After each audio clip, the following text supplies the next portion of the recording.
সুন্দরতম লিবাসে দেখেছি। অভিযোগ তো বিশাল অনেক কিছু। এই যে আমরা খারিজি নিয়ে কথা বলছি, আমাদেরকে কি বলে জানেন? কি বলে আমাদের নাম? ওরা কি দিয়েছে? দরবারি। দরবারি আলেম। এরা হচ্ছে দরবারি। এরা সরকারের সপক্ষে কথা বলে। এরা কবরের শিরিক দেখতে পায়, মাজারের শিরিক দেখতে পায়, মূর্তি পূজার শিরিক দেখতে পায়, সরকারের শিরিক দেখতে পায় না। এরা হচ্ছে সরকারের তোষক, তারা পোষক। তার মানে সরকারের বিরুদ্ধে মুখ খোলে না। অথচ আল্লাহর কসম, আপনারা শুনেছেন এই হুজুররা যাদের কাছে আপনারা দার্স নিতে আসছেন, তারা সরকারের বিরুদ্ধে কিছু বলে না। তাগুত পড়েননি আপনারা? তাওয়াগিদ খামসা, তাওয়াগিদ খামসা পড়েছেন? 5 রকম তাগুত আছে। এই 5 রকম তাগুতের ব্যাখ্যা এদের কাছে শুনেছেন না শোনেননি? যদি বলেন যে হুজুর আপনিও দরবারি, আমার বই আছে, 100 খানা বই আছে, 100 খানা বই পড়তে পড়তে দেখুন তো সরকারের বিরুদ্ধে কোনো কথা আছে না নেই? তাহলে কেন তোমরা বলছো দরবারি? আমরা কি দরবার করে বেড়াই নাকি? দরবারি নই।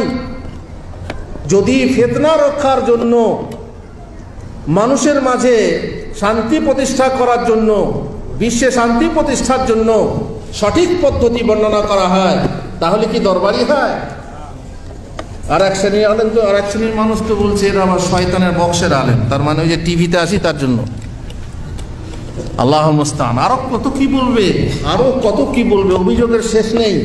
এরা বলছে এরা এসি রুমে বসে ফতোয়া দিচ্ছে। এ দেখছে তো এসি রুমে বসে ফতোয়া দিচ্ছি। হ্যাঁ, আর ওরা কত কষ্ট করে ঘাম ঝরিয়ে মাথায় হাঁড়ি পতিলা নিয়ে কোথায় কোথায় গিয়ে ফতোয়া দিয়ে বেড়াচ্ছে। তো যদি কেউ এসি রুমে বসে ফতোয়া দেয় তার ফতোয়াটা মানবেন, না রোদে দাঁড়িয়ে ফতোয়া দেয় তার ফতোয়াটা মানবেন? কোনটা মানবেন? যে রোদে দাঁড়িয়ে ফতোয়া দিচ্ছে তার কথাটা মানতে হবে, তাই না? এই হচ্ছে মুখ, এই হচ্ছে মুখ। আর ওদের মুখ মাফি। অবশ্য মুখ আর বাঙালিরা বুঝবে না মুখ মাখি। ওরা মনে করছে রোদে দাঁড়িয়ে দাঁড়িয়ে যারা দিন প্রচার করে তাদের কথা মানতে হবে। আরে দিনের কথা এসি রুম থেকে বেরোচ্ছে না রৌদ্র রুম থেকে বেরোচ্ছে না অগ্নি রুম থেকে বেরোচ্ছে দেখার কথা না। কার কথাটা হক সেটা দেখ, হক মেনে নে। হক দেখে লোক চেন, জামাত চেন। জামাত দেখে লোক দেখে হক চিনিস না, ভুল করবি। সুতরাং অভিযোগ বহু আছে। ইবনে আব্বাসের প্রথম অভিযোগ হলো যে তুমি এত সুন্দর কাপড় পরেছো, কি ব্যাপার?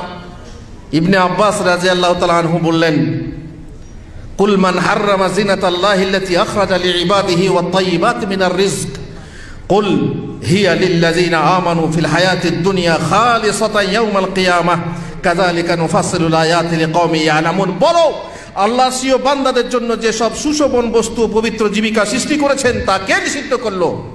এগুলো কি হারাম? বলো, পার্থিব জীবনে বিশেষ করে কিয়ামতের দিনে সমস্ত তাদের জন্য যারা বিশ্বাস করে, যারা ঈমান আনে, আর খাস করে কিয়ামতের দিনে সমস্ত রকমের সৌন্দর্য আছে মুমিনদের জন্য। জান্নাতে গিয়ে সমস্ত রকমের সুন্দর, নিজে সুন্দর, তার বউ সুন্দর, তার স্ত্রী এত সুন্দরী যে যখন সে খানা খাবে, খাবার খাবে, তো গলার এই যে কি বলে এটাকে, নালিতে দেখা যাবে খাবার নামছে, তাই না? পা খুলে বসে থাকলে পায়ের ভিতরে, হাড্ডির ভিতরে যে মগজ সেটাও দেখা যাবে। এত স্বচ্ছ, এত সুন্দর। সৌন্দর্য আল্লাহ তাআলা জামিল, তিনি সুন্দর, তিনি সৌন্দর্যকে পছন্দ করেন। তো কে আমি সুন্দর কাপড় পরে এসেছি বলে তোমাদের সমস্যা কি? এ তো কোরআনের দলিল চাও, নাও কোরআনের দলিল দিলাম।